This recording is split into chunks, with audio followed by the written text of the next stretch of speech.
الالتصاق بالمسيح.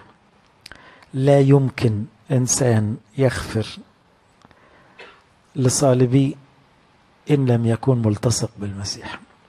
مش ممكن. مش ممكن واحد أذى أولادك هتعرف تسامحه إلا لما تلزق في ربنا. مش ممكن واحد يكون أهانك إهانة ما تتنسيش وتقدر تنسى من غير ربنا. مش ممكن. هي حلها الأول والأخير إنك تدوب في ربنا، إنك تنسى نفسك خالص وتبقى حتة من ربنا. الله هو الوحيد القادر أن يغفر بلا حدود. فأنت محتاج القوة دي، والقدرة دي مش بتاعتك، بتاعته هو. لما يقول مثلا إيه: الرب لي معين، الرب عوني، الاتكال على الرب، الرجاء بالرب، إنما كلها معناها إيه؟ ربنا هو الحل.